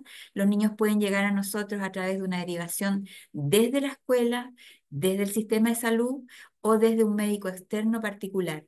Nosotros los vamos a fidelizar y va a ingresar al programa para hacer el monitoreo y acompañamiento de ese pequeño. El vínculo con educadores, con padres y apoderados, con los coordinadores PIE, son una red clave para el ámbito de la baja visión y apoyarlos y monitorear esta condición a través de toda la trayectoria educativa. Ahora voy a dejar entonces a mi colega Roxana para que pueda, ¿no es cierto?, abordar lo que es específico en el área de baja visión. Perfecto. Acá. Se ve súper bien. No, sí, pero es otra la presentación. Un segundito. Un segundito, por favor. Sí, tranquila. Mm. Ahí se ve, Sí, se ve. se ve. Ya. Buenas tardes, mi nombre es Roxana Carvajal. Soy parte del equipo de la Dirección Nacional del Programa de Servicios Médicos y vamos a hablar cómo el programa de baja visión se instala, ¿cierto?, en el área oftalmología del programa de servicios médicos. Bueno, el programa de baja visión, tal como lo dijo mi compañera, nace en Junaed a partir del año 2015 a nivel país y se implementa en los diferentes establecimientos educacionales o en lugares acondicionados para ello. Y nos permite evaluar al estudiante por distintos profesionales para poder entregar ayudas técnicas de acuerdo a la necesidad de cada estudiante. Nuestros estudiantes quedan en control, ¿cierto?, en vigilancia por un equipo del plan de rehabilitación hasta su egreso de cuarto medio. El programa Baja Visión tiene dos grandes áreas, el plan de rehabilitación por una parte y las ayudas técnicas. En relación al plan de rehabilitación, ¿cierto?, se realiza evaluación a todos aquellos estudiantes que poseen alguna dificultad visual y que ya no puede ser corregida mediante los anteojos tradicionales y por lo tanto van a requerir un soporte adicional para mejorar su visión, tanto dentro del aula, ¿cierto?, para su proceso de enseñanza-aprendizaje, como para las actividades del diario vivir. Estas evaluaciones, tal como ya lo han mencionado, ¿cierto?, se realiza por un tecnólogo médico que también se acompaña de terapeutas especialistas o profesionales de la educación, pero con formación en baja visión. Ello para determinar la implementación necesaria que necesita cada estudiante. Eventualmente, el tecnólogo también puede realizar algunas acciones vinculadas al entrenamiento de ayudas ópticas, aparte del terapeuta, por supuesto, ya que no es excluyente solo de los otros profesionales. El plan de rehabilitación en Junaed consiste en sesiones tanto al ingreso como al control y capacitación y difusión para padres y apoderados. Las sesiones de ingreso corresponden a la atención que se le va a dar al niño por primera vez. Son beneficiarios de nuestro programa, ¿cierto? Que siendo evaluados por oftalmólogo y el oftalmólogo realiza una confirmación diagnóstico, ellos derivan mediante un formulario específico que tenemos en la institución, que es una orden de atención, y deriva a plan de rehabilitación. Y el control corresponde a una sesión que también obviamente se realiza a los estudiantes, pero que fueron ingresados en años anteriores a este plan de rehabilitación. La capacitación para padres y profesores, apoderados, tutores y profesores, va a corresponder a una intervención que se programa para estos agentes, ¿cierto?, que están vinculados a la condición de baja visión que tenga el estudiante y se va a realizar a través de los profesionales del plan de rehabilitación que tiene JUNAE. ¿En qué consiste? Nosotros tenemos, bueno, por presupuesto ustedes saben que uno quisiera hacer a veces muchas cosas, pero tenemos que determinar una cierta cantidad de sesiones al ingreso. Tenemos 4 sesiones al ingreso en donde nuestra primera sesión es una evaluación funcional, que la realiza un tecnólogo médico con la especialidad, ¿cierto? Y con la certificación en baja visión. El tecnólogo médico recibe, ¿cierto?, la derivación que hace el médico especialista y se divide en 2 instancias. Por una parte, considera el estudio de la condición visual, que muy bien lo han explicado en anterioridad la tecnólogo médico, y también consiste en la primera prueba o los primeros ejercicios de entrenamiento con las ayudas que van a ser potencialmente indicadas para este estudiante. ¿En qué consiste el estudio de la condición visual? Establecer cuáles van a ser las necesidades que tiene el estudiante, ¿cierto? Y el objetivo que se quiere lograr, la medición de la agudeza visual, tanto de lejos como de cerca, la medición del campo visual, la sensibilidad al contraste y calcular o probar qué ayudas ópticas son las más recomendadas. Una vez que está lista la evaluación que se hace por el plan de rehabilitación, el tecnólogo médico va a prescribir las ayudas que van a ser utilizadas en la primera y en la segunda sesión de alguna manera para asegurar que sean las correctas, ¿ya? Y que las que efectivamente requiere el estudiante. Luego, en una segunda sesión, siempre estamos hablando de las sesiones de ingreso, de un estudiante que ingresa por primera vez a nuestro plan. También los mismos profesionales especialistas, ¿cierto?, van a realizar en conjunto, ¿cierto?, como equipo, la primera aproximación a el uso de estas ayudas indicadas por el tecnólogo médico. Por lo tanto, se va a evaluar el uso de estas ayudas por parte del estudiante y la correlación que existe entre la indicación que realizó el profesional para la visión de cerca, intermedia, de lejos. Al finalizar esta segunda sesión, el profesional va a confirmar si esa indicación que realizó de las ayudas son las correctas y por lo tanto va a emitir una receta oftalmológica, que es un formato que tiene dispuesto JUNAED para ello. Y esa receta va a ser remitida al prestador de baja visión, ¿cierto? A través de la contraparte técnica en JUNAED, porque nosotros tenemos a nivel país, ¿cierto?, en todas nuestras direcciones regionales, una contraparte. Y a través de ello se gestiona con nuestro prestador adjudicado de las ayudas técnicas para la confección y el envío a nuestros estudiantes. Luego, en la tercera sesión, comentarles que deben haber ciertas condiciones previas ideales, en lo posible, digamos, para la tercera y cuarta sesión, que es el máximo de sesiones al ingreso que nosotros tenemos para un estudiante que ingresa por primera vez al plan. Bueno, las ayudas siempre deben ser coordinadas entre nuestra contraparte regional, ¿cierto?, y nuestro proveedor adjudicado para este servicio. Para llevar a cabo la tercera y la cuarta sesión posteriores en el plan de rehabilitación, idealmente es necesario que el estudiante haya recibido las ayudas técnicas. En algunos casos, la ayuda se demora un poquito más, por lo tanto, lo que se le pide al plan es que tenga un muestrario de ayudas que estén disponibles para que el estudiante las pueda utilizar en el caso de que no haya alcanzado a recibir en los tiempos que nosotros determinamos, dependiendo de la ayuda que el estudiante necesite. Y lo otro importante es que al momento de la entrega, si se logra entregar la ayuda que el niño necesita y que sea de su uso personal, ¿cierto? Es importante que involucrar a los padres, apoderados o tutores y que nos firmen una carta de compromiso responsabilizándose en el fondo de acompañar al estudiante en este plan de rehabilitación y también al uso correcto de estas ayudas técnicas. Y bueno, la tercera y cuarta sesión las tengo en la misma lámina porque son parecidas y en el fondo es el entrenamiento de estas ayudas, ¿cierto? Que van a ser, hay estudiantes que a veces necesitan más sesiones y que a veces por un tema presupuestario no las podemos realizar, por eso el máximo hasta 4, pero en algunas ocasiones cuando hay un buen entrenamiento y dependiendo de la condición del estudiante, puede requerir menos sesiones, ¿ya?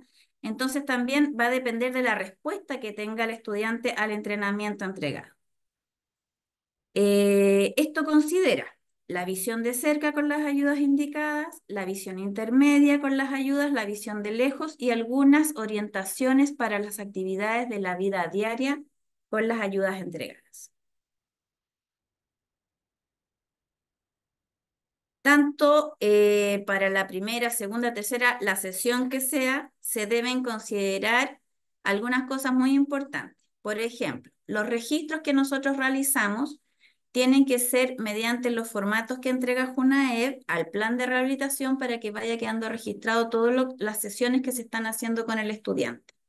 Las condiciones que tiene que tener el lugar, con condiciones básicas en el lugar de atención, nosotros por lo general vamos a las escuelas a atender, por lo tanto, se requiere que la sala donde atiendan se pueda oscurecer, que la temperatura sea adecuada, que tenga privacidad, que haya un baño con lavamanos en buen estado cerca al lugar de la atención, ¿cierto? Y es muy importante que nuestros prestadores que realizan el plan se puedan coordinar eficientemente con nuestras contrapartes en regiones porque al atender en un programa país con a veces dispersión geográfica importante, se necesita una buena coordinación para atender de la mejor manera y de calidad a este grupo de estudiantes. Bueno, y a todos los demás, las demás prestaciones que entregan. El equipamiento, ¿cierto? Bueno, aparte de la coordinación, van a ser las ayudas técnicas propiamente tal para desarrollar una correcta rehabilitación.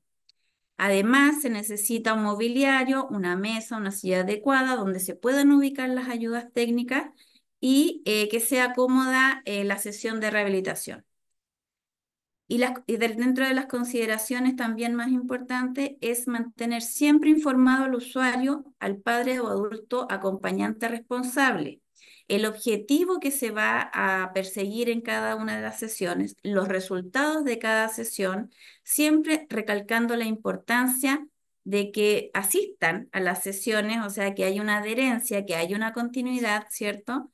Y también reforzar la importancia del uso de las ayudas, no necesariamente solo tenerlas en el aula, sino que también esto es para actividades de la vida diaria, porque las ayudas, así como lo comentaba el médico, los niños van con su mochila, ¿cierto? Y con su ayuda, porque ya es parte de su vida en el fondo. Y finalmente siempre informar los prestadores del plan de rehabilitación contratados por Junaed siempre que tienen que estar informando al establecimiento educacional de todos los estudiantes que se vayan incorporando a estas sesiones del plan. Bueno, les comentaba también que hay una parte muy importante que tiene que ver con la capacitación y la difusión que se realiza para padres apoderados, tutores y profesores. Y el objetivo, ¿cierto?, es que busque incorporar a estos adultos significativos que tienen relación con el estudiante en condición de baja visión, ¿cierto?, un proceso de integración social, familiar y educativa.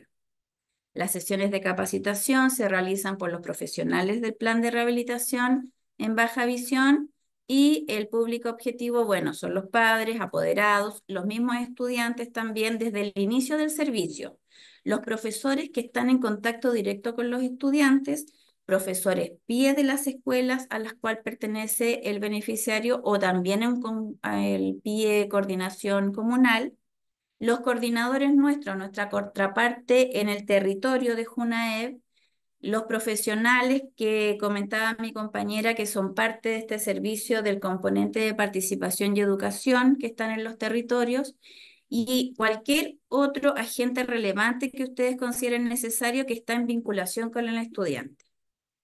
Y los contenidos de esta capacitación, por supuesto, es tener la noción básica de qué consiste la baja visión, el tratamiento, cuál es el modelo que tiene JUNAE para el plan de rehabilitación, la importancia de las sesiones y a los controles anuales que tenga el estudiante, tener una proyección y un pronóstico de un escolar que tiene baja visión, ¿cierto? Conocer las ayudas técnicas que entrega la institución, tanto de uso, el cuidado, las garantías que éste tiene, eh, conocer, ¿cierto? O fortalecer el tema del aprendizaje con el uso de estas ayudas técnicas y, por supuesto, fomentar integración social, familiar y escolar del estudiante en condición de baja visión. Idealmente la metodología, ¿cierto? Para que sea interesante al apoderado, al tutor, es que sea, aparte de ser teórico práctico, que sea participativo y que incluya estrategias de acompañamiento, que tenga un espacio para hacer preguntas, ¿cierto? Y resolver dudas. Y además es muy importante tener al final de la capacitación una evaluación final con las opiniones o con la mirada de los asistentes en esta capacitación. Idealmente la capacitación debería tener un rendimiento mínima de 90 minutos y máxima de 120 para que no se agote a lo mejor tanto la gente con mucha información a veces. Y también la idea es que en el taller no sean más de 20 personas porque la idea es que sea interactiva y participativa, por lo tanto que haya espacio para las consultas y las dudas. En el caso, la recomendación de JUNAEB es que si hay muchas personas interesadas en participar del taller o de la capacitación, esta se pueda replicar las veces que sea necesaria. Para JUNAEB también es importante contar con registros y para eso pedimos un informe de la capacitación que se ha realizado, donde se debe indicar la metodología, la temática abordada, qué aspectos relevantes, algunos hallazgos, etcétera, junto con ello un listado de todos los asistentes a este taller o a esta capacitación. Y bueno, una consideración, perdón, importante es que toda la programación que se realice para hacer este taller esté previamente, obviamente, coordinado con la contraparte regional de JUNAEB para que los papás puedan asistir en un horario que sea facilitador para ellos. En algunas instancias hemos logrado también dentro de esta capacitación y taller hacer entrega del hito importante de las ayudas. Entonces, un espacio bastante importante y muy significativo porque a veces acude toda la familia porque aparte de entregarle el conocimiento, ¿cierto? Y hacer estos talleres, se le entrega la ayuda en ese momento al estudiante. Entonces, se transforma en un hito.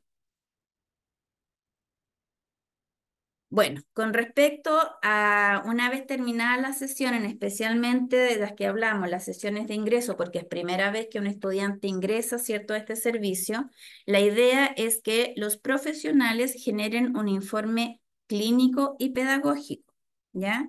Entonces, una vez que se terminan las sesiones de rehabilitación, se debe generar este informe para entregarlo al establecimiento educacional. El informe debe ser por cada uno de los estudiantes evaluados. Este informe debe dar cuenta de la situación clínica de la persona, recomendaciones, la evidencia del entrenamiento con las ayudas técnicas que favorecerán la integración en el aula y, por supuesto, ver qué adecuaciones curriculares se pueden realizar con el uso de estas ayudas. Y como ya les había mencionado, para JUNAEB es muy importante los registros, por lo tanto, el informe clínico y pedagógico tiene que estar disponible tanto para los profesores PIE, para el director del establecimiento, como una copia para JUNAEB. De ser necesario, como una consideración importante, el equipo podría solicitar a lo mejor una entrevista con otro profesor que esté vinculado, ¿cierto?, al niño, a la enseñanza, al aprendizaje del niño, u a otro agente importante dentro del establecimiento educacional. Respecto a la sesión de control. La sesión de control, como ya les había mencionado, se realiza una sola vez en el año para los estudiantes que ya ingresaron en años anteriores al plan de rehabilitación, ¿ya? También lo realiza el profesional que está dentro del plan de rehabilitación. ¿Y qué es lo que va a evaluar? La progresión de la alteración visual que tenga el estudiante, verificar si las ayudas técnicas entregadas por JUNAEB en qué estado se encuentran, porque aquí se puede ver cuánto uso le dio el estudiante. O sea, si la ayuda no tiene ni un rayón ni una marca, se nota al tiro si el estudiante lo usó o no. También en esta sesión de control se va a verificar si el estudiante necesita modificar esa ayuda, como por ejemplo, a veces hay cambio de lupas, ¿ya? Porque tienen mayor magnificación y ya no les sirve la que le habíamos dado en un principio, por lo tanto, se debe cambiar. ¿Cómo ha sido la integración en el aula? Integración de las actividades de la vida diaria, ¿cierto? Y aquí se refuerza el uso para lo que ya habíamos comentado, visión de cerca, intermedia y lejos. Y bueno, como les comentaba, se va a verificar si el estudiante requiere, ¿cierto? Según su condición, un cambio de la ayuda o la mantiene. ¿Qué otras acciones son posibles de desarrollar dentro del plan de rehabilitación? Todo lo que tenga que ver con la entrega de material educativo, ya sea en formato papel o audiovisual o digital, ¿cierto? Digital. Esto con el fin de sensibilizar a la población y conocer de este tema. A nosotros nos ha pasado muchas veces que profesores nos dicen, yo no conocía el programa de servicios médicos. Yo no conocía que ustedes podían entregar determinados servicios vinculados a la audición, a lo postural, a la visión. Y esto, como yo les comentaba, está dentro del gran área de oftalmología, por lo tanto, es un programa, Alejandra dijo que el programa de servicios médicos llevaba casi 30 años y este apareció recién en el 2015, entonces, entre comillas, es un programa relativamente nuevo, ¿ya? Que la gente desconoce. Entonces, toda acción que se vincule a difundir, a promocionar y a comunicar este tipo de área para nosotros es muy importante. Ya, punto número 2. Ya conversamos o les comenté sobre el plan de rehabilitación y ahora la segunda parte que complementa todo lo que es el área de baja visión tiene que ver con el suministro de ayudas técnicas del área. Y esto significa proveer a los beneficiarios que son pertenecientes al plan las ayudas ópticas y no ópticas para facilitar y promover una efectiva integración del proceso educativo. Las ayudas técnicas de baja visión van a ser siempre indicadas en nuestros recetarios JUNAEB, ¿ya? Y van a ser emitidas por los profesionales, por el TM del equipo del plan. Esto se va a coordinar con la dirección regional, con copia a la dirección nacional para que pueda llegar al proveedor que está contratado para entregar estas ayudas.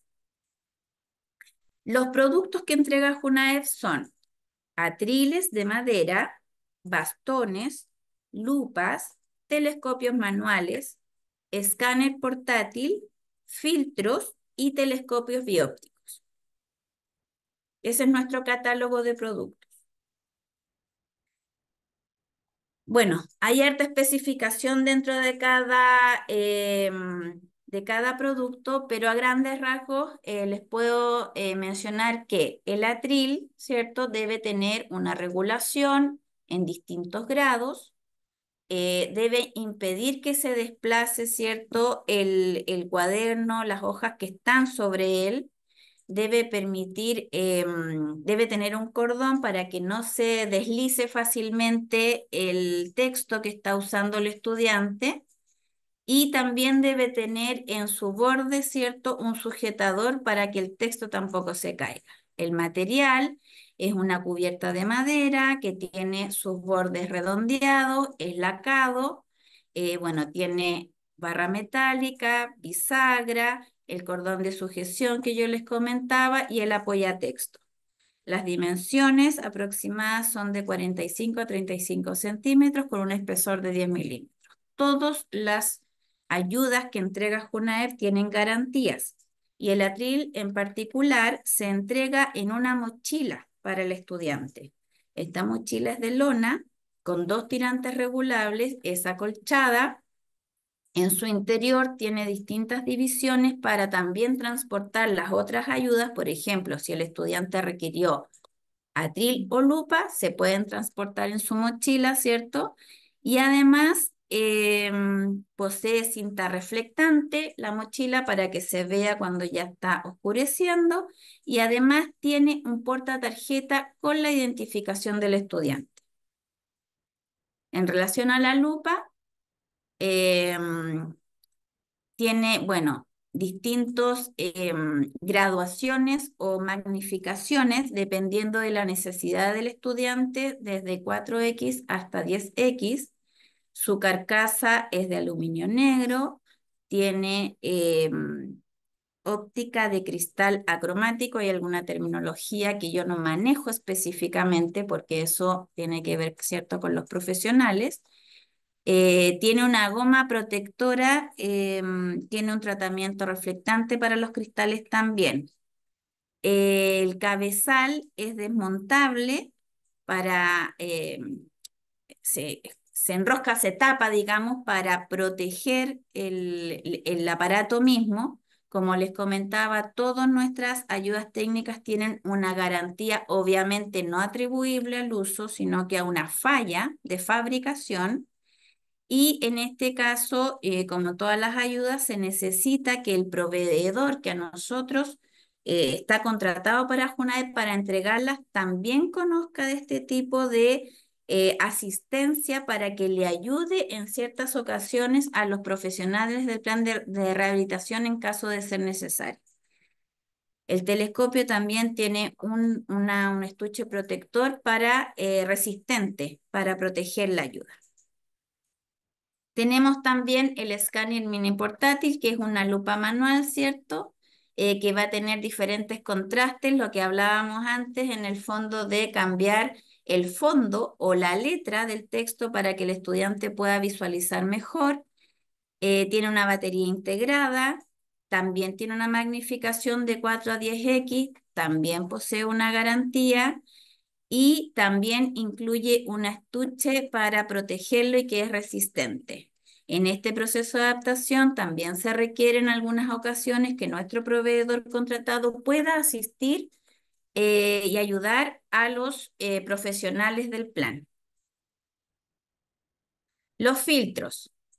Se entregan 3 tipos de filtros específicamente, ¿ya? Y esto, recuerden, siempre va a venir con una receta de Junaep. Y estos, bueno, se adaptan, ¿cierto?, al lente que necesita el niño en un material de policarbonato fotosensible. El armazón es con los brazos ajustables y este tiene un poquito menos de garantía, pero también tiene una garantía importante de 6 meses por uso atribuible, no a la fabricación, sino que al uso que le dé el estudiante. Bueno, ahí salen algunas cosas que nosotros tenemos en nuestras bases técnicas que pedimos certificar y acreditar algunos productos que son de terminología bastante específica, pero ahí se los estoy mostrando. Y también los filtros incluyen un estuche para evitar rayaduras u otro daño que pueda sufrir. Incluye además un paño de microfibra de limpieza. Junaep también dentro de las ayudas que entrega, entrega bastones, ¿ya? De distintas medidas. Ahí se puede ver 1,05, 1,10, 1,15 y 1,20. El material es de aluminio lacado blanco que tiene empuñadura de goma para que no se resbale, ¿cierto? tiene una garantía también con las mismas características que ya les he nombrado, que tiene que ver con el uso y no con la fabricación, y también tiene su propia funda protectora. Este fue una de las últimas ayudas técnicas que incorporamos en el catálogo, pero está básicamente indicado para estudiantes idealmente séptimo, octavo y enseñanza media, no para los niños tan pequeñitos, ya que es una ayuda bastante cara, mucho más que las otras ayudas, y que por indicación la verdad es que sale bastante poco. Entonces, al ser cara y al no ser tan en tanta magnitud como los demás, se entrega de acuerdo a indicación y a la evaluación que se haga dentro del plan. Si el estudiante que tiene sobre cierta edad lo va a poder usar bien, y que es un telescopio bióptico que se monta en el lente, ¿ya? Bueno, esto es enfocable, ¿cierto? Que permite ver objetos más nítidos a cierta distancia. También va a tener una magnificación especial. em, es adaptable, ¿cierto? Para ser usado tanto en un ojo o en el otro, dependiendo de lo que indique el especialista y según corresponda, ¿cierto? Todos tienen su garantía, y también aquí se necesita que nuestro proveedor especialista asista a las profesionales del plan para su uso y algunas graduaciones, magnificaciones o recomendaciones. También este telescopio tiene su propio estuche que lo va a resguardar de cualquier daño, incluye el paño y una cajita de cartón, en una caja de cartón con todas las instrucciones en español. Ahí pueden ver una foto de un estudiante ya de enseñanza media usando su telescopio bióptico. Todos los productos, como le mencionaban, tienen garantía. Obviamente el producto se va a poder reemplazar o reparar siempre y cuando tenga que ver con la falla de fabricación y no se atribuya al desgaste natural ni por uso del estudiante. Y ahí están meses la cantidad de meses de garantía que tiene cada uno de los productos que ya les mencioné. Bueno, ¿cuáles son los facilitadores y las ganancias que tiene, digamos, los estudiantes al entrar a nuestro plan de rehabilitación y contar con nuestras ayudas técnicas? Primero que todo, al ser de Junaed, estamos abordando desde el aparato público, ¿cierto?, a todos nuestros estudiantes, entonces hay un foco en educación. Se constituye en una garantía para los estudiantes y su familia con opción integral en baja visión. Por lo tanto, tenemos resolutividad porque, recuerden lo que les mencionó mi compañera, viene desde una pesquisa, un tamizaje, una confirmación diagnóstica, y este es como el subgrupo del área. Por lo tanto, tenemos resolutividad a través de todo este flujo que se ha mencionado hasta entregar la ayuda técnica, lo que impacta en la calidad de vida del estudiante. Y por supuesto, promueve la inclusión de una manera real. El lograr pesquisar estudiantes, otra ganancia, lograr pesquisar estudiantes con baja visión que estaban en proyectos de integración y escuelas especiales, pero que detectamos que no tenían ayuda especializada. Solamente en algunos casos detectamos niños que estando en escuelas especiales solo contaban con el atril, y ahora cuentan con otras ayudas que lo han favorecido, como les dije, tanto en el ámbito escolar como en su vida regular. Aquí voy a ponerlos todos juntitos. ¿Cuáles serían los énfasis y las proyecciones de baja visión, cierto, para la Junaed? Constantemente nosotros estamos sensibilizando a la red a través, por ejemplo, de esta misma capacitación de profesores que a lo mejor no conocía de esta intervención, ¿cierto? Difusión, conocimiento, sensibilización. También tenemos y hemos logrado a través de los años, especialmente en estos últimos años, coordinarnos con los PIEs. Hemos hecho capacitaciones especialmente enfocadas a estos profesionales para que conozcan qué es lo que hace el programa de servicios médicos y en particular cuáles son los tratamientos que entregan cuando tienen muchos estudiantes que están integrados, ¿cierto?, en escuelas regulares bajo ciertas condiciones y que tienen cierta condición el estudiante. ¿Qué es lo otro? Necesitamos entregar y necesitamos difundir con material de apoyo significativo para que el estudiante con la familia y la escuela puedan tener un trabajo directo. Hemos desarrollado también plataformas informáticas que nos permiten hacer vigilancia y monitoreo, en donde, por ejemplo, nosotros poniendo el RUT del estudiante podemos saber cuántos han sido sus controles en su trayectoria educativa, desde qué curso está con nosotros hasta qué curso tuvo el control o eventualmente cuando se le dio el alta. También ese es un desafío para nosotros, tener otro sistema informático que nos dé cuenta de este grupo más reducido en baja visión. Por supuesto que ha sido una ventaja para nosotros contar profesionales con certificados en baja visión que nos ayudan, que nos capacitan, que nos enseñan a nosotras mismas en cuanto al área, ¿cierto? Al conocimiento del área y a cómo gestionar el programa. Y otra parte muy importante es que a partir de este año, 2024, dentro de la política pública y dentro de la política de cuidados que está impulsando el gobierno actual, se está fomentando tener un catálogo estatal de todas las ayudas técnicas de todos los ministerios, MinSal, Senabas, Senadi, Junaev, Mineduc, etcétera. Y eso es un trabajo arduo, es un trabajo gigante también, pero la idea es a través de Mideso y de la política de cuidados tener un catálogo único que llegue a toda la población que lo necesita. Bueno, obviamente Junaep está interesada en la población estudiantil. Y por supuesto seguir a través de los datos recopilados a través de los años, poder realizar investigación y estudios asociados a la. Eso sería la presentación respecto puntualmente al programa de baja visión. Así que muchas gracias.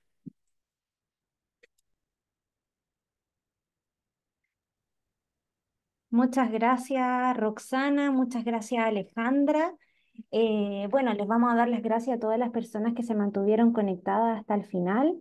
Hoy tuvimos una jornada, ¿cierto?, más tendente hacia hablar de baja visión. Nos habíamos enfocado, ¿cierto?, en ceguera, pero ya tocaba ya hablar de la baja visión y una población importante, ¿cierto? Porque como muy bien dijo Jaime al principio, por cada niño ciego hay 7 niños con baja visión. Así que bueno, le damos cierre a esta jornada. Muchas gracias a todos los exponentes, gracias a los participantes. Y les comento que las consultas van a ser respondidas a través de textosadap@mineduc.cl y vamos a dejar ahí conectadas las distintas instituciones que vimos que hacían un gran trabajo desde las distintas áreas, ¿cierto? O sea, desde sus distintas instituciones. Así que felicitarlos también por el trabajo que han hecho con la baja visión. Nos vemos en una próxima oportunidad. El mes de septiembre no va a haber webinar de discapacidad visual, pero en octubre volvemos con otra edición. Que estén todos súper bien y que tengan muy buena tarde.